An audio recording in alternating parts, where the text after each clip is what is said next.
Olá, muito boa noite. Estamos começando mais um programa Cultura Debate e hoje é Dia Internacional de Combate às Drogas. E para falar sobre esse tema, estamos recebendo a psicóloga Jaqueline Porto, que atua junto ao CAPS, o Centro de Atenção Psicossocial, e o fundador da Recreo, um instituto reconhecido por sua atuação no tratamento de dependentes químicos, Otávio Furtado. Muito boa noite, Jaqueline. Boa noite. Boa noite, Otávio. Boa noite. Otávio, vamos começar contando um pouquinho da história do Recreo, que se confunde também um pouco com a tua história. E como é que isso começou?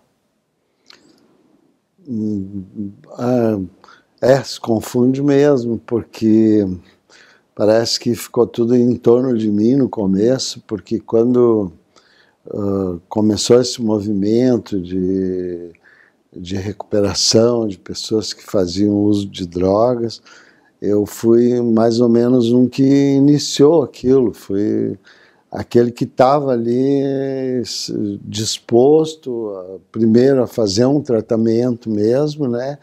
E naquela oportunidade, como estava os grupos de alcoólicos anônimos estavam muito ativos na cidade, muitas pessoas estavam procurando, parando de usar álcool, beber, né? E junto com isto, as pessoas começaram a pensar nesses que usavam drogas, como que iam fazer esse serviço. Isso a gente está falando de que período? Eu acho que era 87, 86, por aí. Na metade para o final da década de 80. Isso. Então, e eu apareci ali naquele meio e tal, tinha parado de usar drogas, mas também não estava muito decidido, não tinha muitas referências, como é que eu ia conseguir, se era assim mesmo, era só parar. E nos grupos de alcoólicos anônimos se dizia que a gente não bastava só parar, a gente tinha que fazer um programa de recuperação para poder continuar mantendo-se limpo, né? E como a prefeitura, na época, se interessou por essa causa aí dos alcoolistas e dos drogados, eu fui a pessoa, assim, significativa que estava naquele momento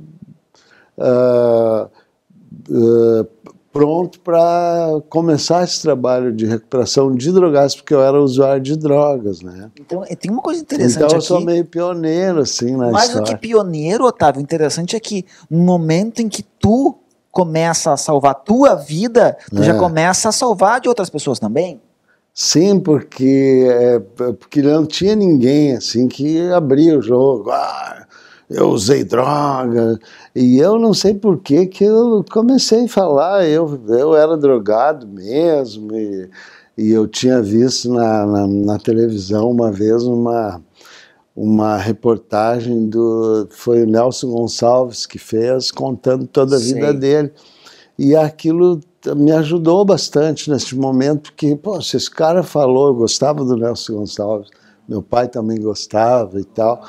Então eu achava, se esse cara falou, por que eu não posso falar?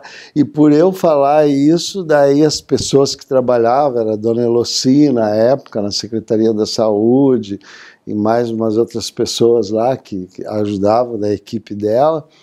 Então eles começaram a me levar para palestras, para mim falar, eu me sentia empoderado com aquilo, ficava muito feliz e falava um monte de coisas.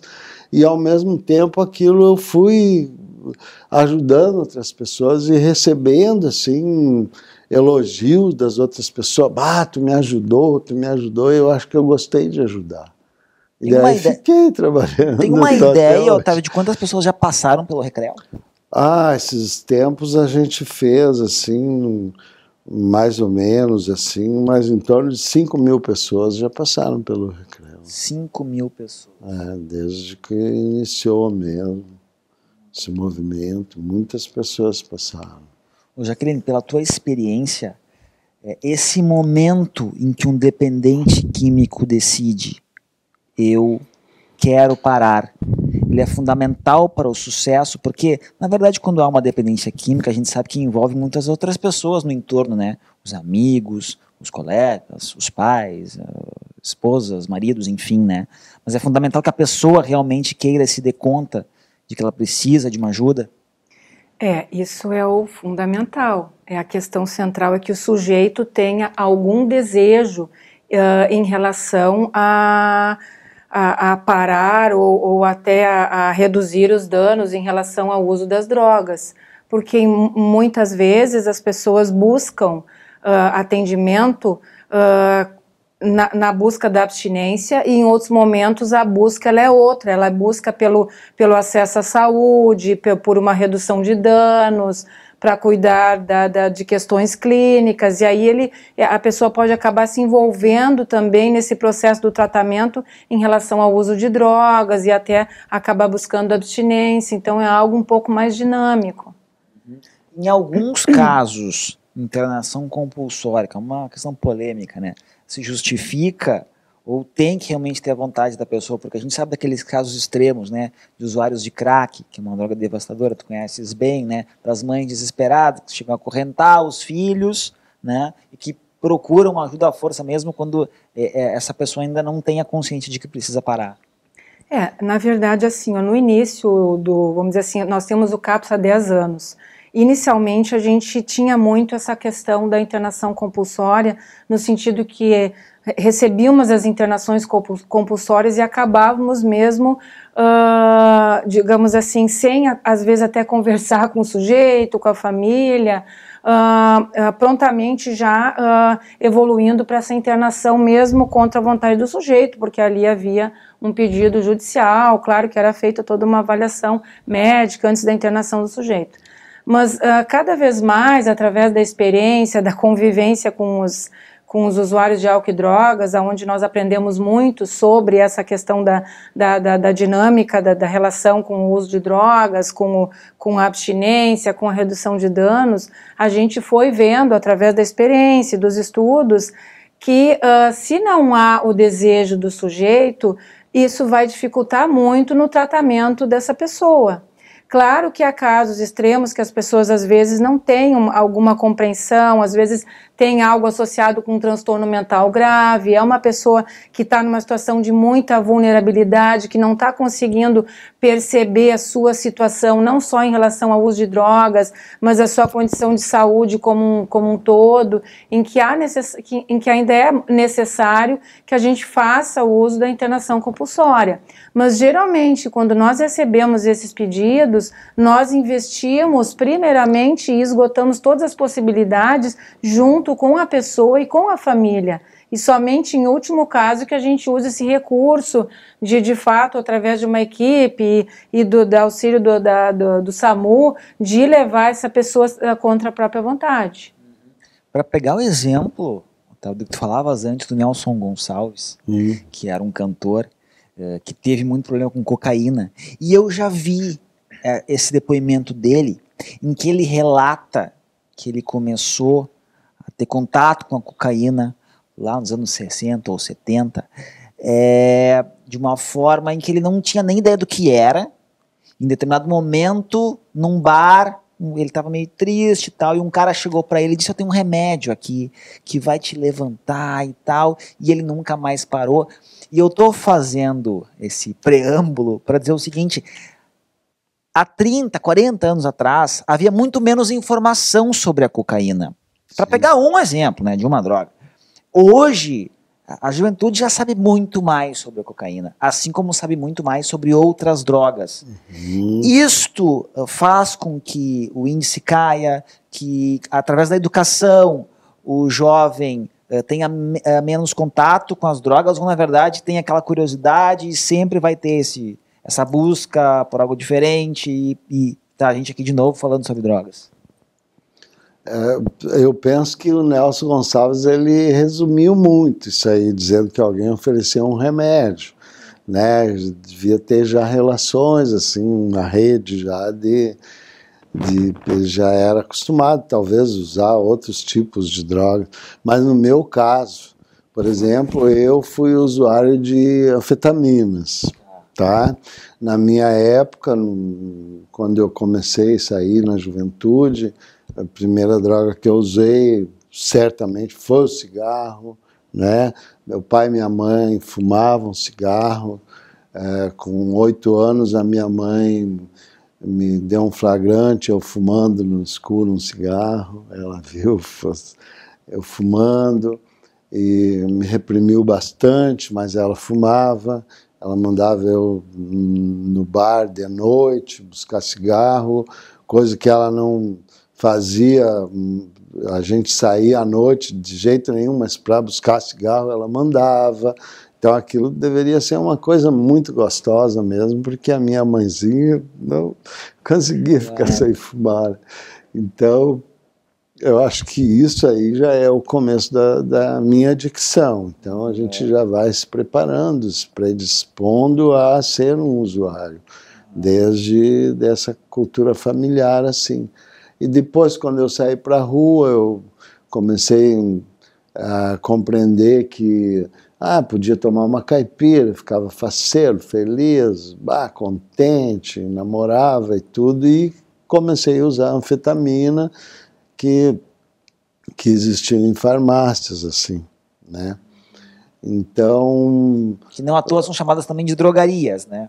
Drogarias, claro, drogarias. Eu muito bem poderia ser um balconista de farmácia, porque eu passei minha juventude toda em farmácia, né? De uma para outra, comprando droga, negociando, comprando fiado e tal. Aquela coisa como se a farmácia, para mim, era a boca de droga, né? Então eu vinha a conhecer cocaína depois que acabou, em 86, por aí, né? Foi o último ano, mais ou menos, que eu fiquei usando, que eu conheci a cocaína mesmo, que popularizou dentro do Brasil, veio tudo para o Brasil. Foi naquela época que os americanos fizeram um arrastão na Bolívia, desceram ali na Bolívia e acabaram com laboratórios e veio tudo para o Brasil. Aí popularizou a cocaína e depois a pedra disto, né? Mas tu achas que a educação ajuda a disseminar essa informação para que as pessoas não entrem nessa? Sim, ajuda bastante. E outra, na minha época, que eu acho que era essa tua pergunta mesmo, eu usava droga, mas não tinha essa repressão, parecia que aquilo não era uma coisa errada, sabe? Não ia ter consequência nenhuma. Pô, os cantores, os famosos, tudo usavam cocaína, LSD, ninguém sabia que isso aí ia ser essa doença aí social grave que hoje é. Na minha época não era assim, há 30, 40 anos atrás mesmo. A gente sabia que droga era maconha. Isso aí, maconha era assim, maconheiro sempre era uma coisa perigosa. Mas anfetamina a gente comprava nas farmácias, e a maioria dessa gurizada toda da minha época era usuário de anfetamina, moderadores de apetite, isso aí tu comprava ali barato mesmo, né? Conseguia muita droga. Então, daí depois, e eu caminhei junto com isso, né, com a questão da AIDS, a questão dessas contaminações, começou a aparecer mais campanhas sobre drogas. Jaqueline, isso é interessante, esse contexto histórico e social da relação com as drogas, né? 30, 40 anos atrás, 30, 40 anos atrás, então a gente tinha um contexto de muito menos informação sobre as drogas e sobre os efeitos das drogas, né? E nessas 3, 4 décadas, a gente vê muitas pessoas morrerem, muitas pessoas terem problemas sérios, inclusive famosos, como o Otávio disse, né? Em determinado momento era assim uma coisa popular, né? A droga entre os astros do rock, né? Entre a classe artística, e os reflexos de tudo isso a gente percebe, e hoje parece que as pessoas começam a entender melhor isso e tendem a evitar entrar por esse caminho perigoso, né? O conhecimento, ele liberta. Então, na verdade, assim, hoje nós temos mais acesso ao conhecimento sobre as questões, sobre informações propriamente ditas, então, diretas em relação ao uso de drogas, vamos dizer assim, as consequências, as escolas trabalham, tem palestras sobre isso, os professores trabalham nessa linha de falar propriamente em relação a essas questões dos malefícios do uso de drogas, do acesso, de como evitar. Isso é importante, isso é um conhecimento importante, que as pessoas saibam, que os jovens saibam desse conhecimento, mas não somente o conhecimento em si, porque a gente sabe que não basta o conhecimento. Por quê? Porque as questões em relação ao uso, o abuso e a dependência de drogas, hoje a gente sabe que o que leva as pessoas ao abuso e à dependência não é simplesmente uma falta de conhecimento, né? Não depende só de ter conhecimento ou não, são múltiplos fatores, né? Como o próprio Otávio falou, são questões sociais, são questões culturais, ainda tem muito uma ideia assim de que álcool e cigarro não são drogas, porque são lícitas, né? E são drogas também. Os remédios, como o os Otávio próprios falava. remédios, se usados indiscriminadamente, as pessoas podem se tornar dependentes dos remédios. Então, o que ocorre? Assim, ainda há uma cultura um tanto de, não só de uma questão de desinformação, mas uma cultura de negação de que o abuso e a dependência geram prejuízos mentais e clínicos para o sujeito e para a nossa sociedade. Então, o alcoolismo é uma questão de saúde pública. As pessoas ainda têm uma ideia de que falar sobre o uso de álcool é um mito, que a gente não pode falar sobre isso. Ainda tem uma tendência de muitas vezes até não é vangloriar, mas de usar o próprio álcool assim para tirar fotos, para colocar em Face. Então, assim, claro que a gente sabe que uma questão é o uso, que muitas pessoas fazem uso, mas que a gente precisa pensar sobre o abuso, que tem muitas pessoas, algumas delas vão seguir para o abuso e outras para a dependência do álcool.